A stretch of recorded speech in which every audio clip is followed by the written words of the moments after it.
हाय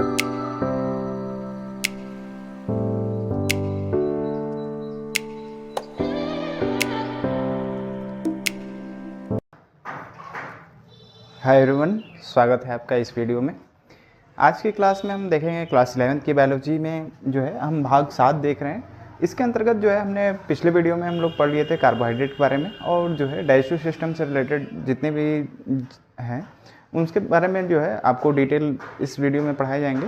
यहाँ पर जो है हम लोगों ने कार्बोहाइड्रेट के बारे में पढ़ा था, तो ये सारी चीज़ें जो है हम लोगों को बायोमॉलिक्यूल्स के चैप्टर में पढ़नी है, लेकिन जो है इस चैप्टर में पोषक पदार्थों के रूप में दिया हुआ है, तो हम लोग इन शॉर्ट हम लोग जो है शॉर्ट में इन चीज़ों को कवर करते हुए चलेंगे। आज जो हमें पढ़ना है प्रोटीन्स के बारे में, प्रोटीन क्या होते हैं। ठीक है, तो हम समझेंगे प्रोटीन क्या होती है। प्रोटीन जो होती है एक जटिल संरचना होती है। ये जो होते हैं कार्बन, हाइड्रोजन और ऑक्सीजन के मिलने से बनते हैं। ये कार्बन, हाइड्रोजन, ऑक्सीजन और नाइट्रोजन के मिलने से बनते हैं।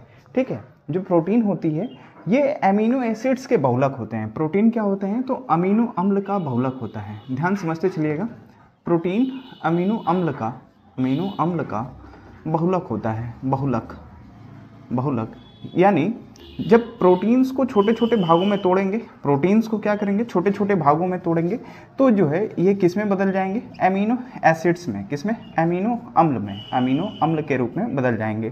ठीक है, हमने बताया प्रोटीन जो होती है एक जटिल संरचना होती है।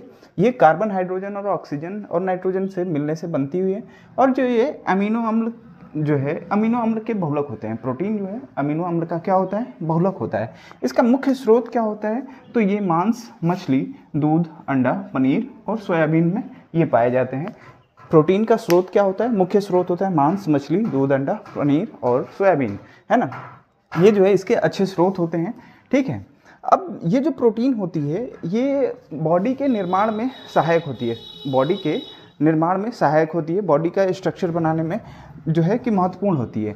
अगर बच्चों में इसकी कमी हो जाए, बच्चों में क्या हो जाए, बच्चों में, छोटे बच्चों में इसकी अगर कमी हो जाए, तो इसकी कमी से क्वाशरकोर रोग होता है। क्वाशरकोर रोग होता है और एक और रोग होता है मैरास्मस। ठीक है, दो रोग होते हैं इस प्रोटीन की कमी से। दो रोग बीमारियां होती हैं बच्चों में, क्वाशरकोर और मैरास्मस। ठीक है, अब इनके कार्य क्या होते हैं, प्रोटीन्स के कार्य क्या हैं, तो ये पादपों और जंतुओं में एंजाइम की तरह कार्य करते हैं। ये सारी चीज़ें आपको जो है इन ब्रीफ बताई जाएंगी। अब बस यहाँ पे आप शॉर्ट में समझते चलेंगे। और ये शरीर की वृद्धि एवं नई कोशिकाओं के निर्माण में सहायक हैं। ये बाल में मांसपेशियों तथा त्वचा के मुख्य घटक होते हैं। बाल, मांसपेशियों और त्वचा के क्या होते हैं, मुख्य घटक होते हैं। पहले एक बात समझेंगे, जो प्रोटीन होती है, प्रोटीन ये मुख्यतः 20 एमिनो एसिड्स से मिलकर बनी हुई संरचना होती है। 20 एमिनो एसिड्स अब तक जो है इसके ज्ञात हैं। 20 एमिनो एसिड्स ये दो भागों में बटे हुए हैं। कुछ होते हैं आवश्यक प्रोटीन, कुछ कैसे होते हैं, तो आवश्यक प्रोटीन होते हैं, आवश्यक प्रोटीन्स, और कुछ होते हैं अनावश्यक प्रोटीन, है ना। आवश्यक प्रोटीन और अनावश्यक प्रोटीन, अनावश्यक प्रोटीन। अब ध्यान से इसको समझते चलिएगा कि आवश्यक प्रोटीन क्या कहलाते हैं, अनावश्यक प्रोटीन क्या कहलाते हैं। तो जिनका निर्माण शरीर में नहीं होता है, ध्यान समझेंगे, जिनका निर्माण शरीर में नहीं होता है उसको बोलते हैं आवश्यक प्रोटीन। ठीक है, क्या होता है, इनका निर्माण शरीर में नहीं होता है। कुछ एमिनो एसिड्स ऐसे होते हैं जिनका निर्माण क्या होता है कि हमारी बॉडी खुद से खुद कर लेती है ना, बॉडी में ही हो जाता है जिनका निर्माण, तो उनको बोलते हैं हम लोग क्या, अनावश्यक प्रोटीन। इनको हमको शरीर से जैसे बाहर से लेने की आवश्यकता नहीं पड़ती है, इसलिए इसको हम लोग क्या बोलते हैं, अनावश्यक प्रोटीन। इनका निर्माण शरीर में हो जाता है, ठीक है। कुछ ऐसे एमिनो एसिड्स हैं जिनका निर्माण क्या होता है, शरीर में स्वतः ही हो जाता है। उन एमिनो एसिड्स को हम लोग क्या बोलते हैं, अनावश्यक प्रोटीन्स। और जो आवश्यक प्रोटीन्स होते हैं जिनका निर्माण हमारे शरीर में नहीं हो पाता है। ठीक है, हमने बताया अभी कि ये किस में पाए जाएंगे, तो दाल में, मांस, मछली, दूध, अंडे और सोयाबीन में ये सारी चीज़ें पाई जाती हैं। अब ये जो है हमने लिखा है कि ये बाल, मांसपेशियों तथा त्वचा तथा मुख्य घटक होते हैं। तो हमारे बाल में कौन से प्रोटीन्स होते हैं और ये सारी चीज़ें किस में पाई जाती हैं, तो हम लोग देखेंगे कि हमारे जो है नाखून में, हमारे बाल में कौन कौन से जो है प्रोटीन पाए जाते हैं। तो ध्यान से समझते चलिएगा एक एक चीज़ों को। हमारे मांसपेशियों में कोई क्वेश्चन पूछे आपसे कि हमारे मांसपेशियों में कौन सी प्रोटीन पाई जाती है। तो मांसपेशियों में कौन सी प्रोटीन पाई जाती है? एक्टिन, मायोसिन और मायोग्लोबिन। एक्टिन, मायोसिन और मायोग्लोबिन। ठीक है, ध्यान समझते चलेंगे। मांसपेशियों में कौन कौन सी प्रोटीन पाई जाती है? तो एक्टिन प्रोटीन, मायोसिन प्रोटीन और मायोग्लोबिन प्रोटीन। ठीक है, 3 तरह के प्रोटीन जो है हमारे कहाँ पाए जाएंगे? मांसपेशियों में पाए जाएंगे। हमारी जो है हड्डी में कौन सी प्रोटीन होती है? हड्डी में कौन सी प्रोटीन होती है? तो ओसिन प्रोटीन होती है। कौन सी प्रोटीन होगी? ओसिन प्रोटीन। ठीक है, ये याद रखेंगे। हड्डियों में कौन सी प्रोटीन पाई जाती है? तो ओसिन प्रोटीन पाई जाती है। इसी के साथ त्वचा में और बाल में कौन से प्रोटीन पाए जाते हैं? त्वचा में और बाल में कौन से प्रोटीन पाए जाते हैं? तो केराटिनिन प्रोटीन, है ना, केराटिनिन प्रोटीन। ठीक है, ये कहाँ पाए जाएंगे? त्वचा और बाल में। ठीक है, हमने बताया मांसपेशियों में कौन से प्रोटीन पाए जाएंगे? Actin, myosin, myoglobin. ओसिन प्रोटीन कहाँ पे पाए जाएंगे? तो हड्डियों में पाए जाएंगे। और त्वचा में और बाल में कहाँ पे कौन से प्रोटीन पाएंगे? तो केराटिन प्रोटीन पाए जाएंगे। हमारे रक्त में कौन से प्रोटीन पाए जाते हैं? रक्त में हमारे प्रोटीन पाया जाता है हीमोग्लोबिन। ठीक है, हीमोग्लोबिन ये एक तरह का क्या है? प्रोटीन है। तो ये सारी चीज़ें जो है हमारे जो है रक्त में और बाकी चीज़ों में जो है हमने देखा कि हमारे बॉडी में ये क्या करते हैं? मुख्य घटक के रूप में कार्य करते हैं, प्रोटीन्स, जिनका निर्माण में ये सहायक होते हैं। ये हार्मोन्स की तरह भी कार्य करते हैं, जैसे इंसुलिन, वैसोप्रेसिन और आदि। ठीक है, तो अभी तक हमने इतनी सारी चीज़ें समझ ली, इसको आप एज इट इज नोट कर लेंगे। ठीक है, बाकी चीज़ें आपको जो है बायोमोलिक्यूल्स के चैप्टर में इन डिटेल आपको करा दिए जाएंगे। ठीक है, जो प्रोटीन होते हैं, एक बात और समझते हैं, जो प्रोटीन होते हैं अगर इनको कभी भी जलाया जाएगा, है ना, प्रोटीन को कभी भी जलाया जाएगा तो इसमें जो है कि बदबू उत्पन्न होती है। क्यों होती है? क्योंकि ये इसमें सल्फर भी होते हैं। एमिनो एसिड्स में क्या होंगे? सल्फर भी पाए जाते हैं। तो ये ऑक्सीजन के साथ मिलकर SO2, SO3 जो है बनाएंगे, जिसके बर्न करने से क्या होगा? तो बदबू उत्पन्न होती है। क्या होती है? बदबू उत्पन्न होती है। तो इनमें जो सल्फर प्रेजेंट होते हैं एमिनो एसिड्स में, जिनकी वजह से क्या होगा कि ये बदबू उत्पन्न करती हैं। जैसे कभी भी आप बाल को जलाएं या फिर कहीं भी मांस को जलाएं या फिर कहीं त्वचा जले, है ना, तो बदबू उत्पन्न होगी। जैसे आप अभी कभी अंडे को जलाएं तो उससे अंडे को जो है जलाएं तो उससे बदबू उत्पन्न होगी। कभी दूध जलता हुआ आपको नजर आए तो उससे भी क्या होती है? बदबू उत्पन्न होती है। तो उसमें क्या होता है? वो एमिनो एसिड्स के रूप में टूटता है, जिससे SO2, SO3 का फॉर्मेशन होता है और जो है ये क्या होता है? इससे बदबू उत्पन्न होती है। तो ये सभी चीज़ें रही प्रोटीन्स के बारे में। ठीक है, अब हाइड्रोजन ऑक्सीजन तत्व के जो है असंतृप्त यौगिक होते हैं। ठीक है, ये वसा का स्रोत क्या होता है? तो वसा का स्रोत होता है मक्खन, पनीर, दूध, घी। इन सभी चीज़ों में जो है ये पाए जाते हैं। इसके अन्य स्रोत भी होते हैं, जैसे मूंगफली, नारियल, सरसों, तिल। इनके जो है क्या है? अन्य सोर्स के रूप में ये पाए जाते हैं। इन सभी चीज़ों में जो है वसा भरपूर मात्रा में पाई जाती है।